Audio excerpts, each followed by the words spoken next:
हम सब जानते हैं कि नंदी महादेव के वाहन हैं, लेकिन क्या आपने कभी ये सोचा है कि नंदी हमेशा शिवलिंग के ठीक सामने ही क्यों विराजमान रहते हैं? और क्यों कहा जाता है कि महादेव के दर्शन से पहले नंदी के दर्शन करना आवश्यक है? इसका उत्तर केवल वाहन होने से कहीं अधिक गहरा है। ये कथा है हठ, प्रतीक्षा, धैर्य और परम भक्ति की। एक ऐसी गुप्त कथा जिसने एक ऋषि के पुत्र को नंदीश्वर बना दिया। ये कहानी है महान तपस्वी शिलाद ऋषि की। वे अत्यंत धर्मपरायण और शिव भक्त थे, लेकिन उन्हें एक ही पीड़ा थी, उनकी कोई संतान नहीं थी। अपने वंश को आगे बढ़ाने के लिए शिलाद ऋषि ने भगवान शिव की घोर तपस्या आरंभ की। उन्होंने साधारण पुत्र नहीं मांगा, बल्कि ऐसा पुत्र चाहा जो अयोनिज हो, माँ के गर्भ से जन्मा न हो, जिसे स्वयं महादेव का आशीर्वाद प्राप्त हो।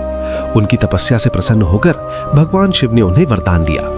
एक दिन जब शिलाद ऋषि यज्ञ के लिए भूमि जोत रहे थे, तभी धरती से एक दिव्य बालक प्रकट हुआ।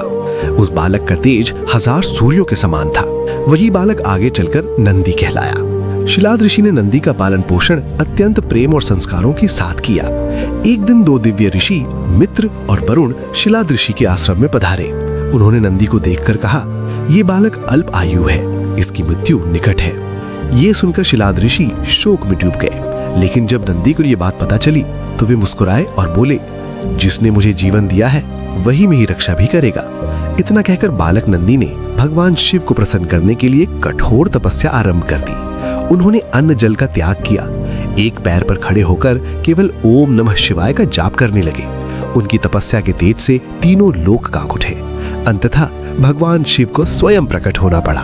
भगवान शिव ने कहा, वत्स वर मांगो। लेकिन नंदी ने न अमरत्व मांगा, न कोई सिद्धि। उन्होंने विनम्रता से कहा, हे प्रभु, मेरी बस एक ही इच्छा है। मैं हर क्षण हर पल आपके सानिध्य में रहना चाहता हूँ। आपसे एक पल भी दूर नहीं रहना चाहता। नंदी की इस निस्वार्थ भक्ति और अटूट प्रेम को देखकर महादेव का हृदय द्रवित हो गया। उन्होंने नंदी को अमरत्व का वरदान दिया, बैल का मुख प्रदान किया और उन्हें अपना सबसे बड़ा गण, सखा और वाहन स्वीकार किया। महादेव ने कहा, हे नंदीश्वर, आज से मेरे दर्शन से पहले संसार तुम्हारे दर्शन करेगा। जो भी भक्त अपनी मनोकामना तुम्हारे कान में कहेगा, वो प्रार्थना सीधे मुझ तक पहुंचेगी। तुम मेरे और मेरे भक्तों के बीच सबसे पवित्र कड़ी बनोगे। इसलिए आज भी नंदी केवल एक वाहन नहीं है, वे प्रतीक हैं प्रतीक्षा के, धैर्य के और निस्वार्थ भक्ति के। वे हमें सिखाते हैं कि ईश्वर तक पहुंचने का मार्ग केवल पूर्ण समर्पण से ही मिलता है। अगर आप भी महादेव के सच्चे भक्त हैं तो इस चैनल को अभी सब्सक्राइब करें और कमेंट में जरूर लिखें, हर हर महादेव।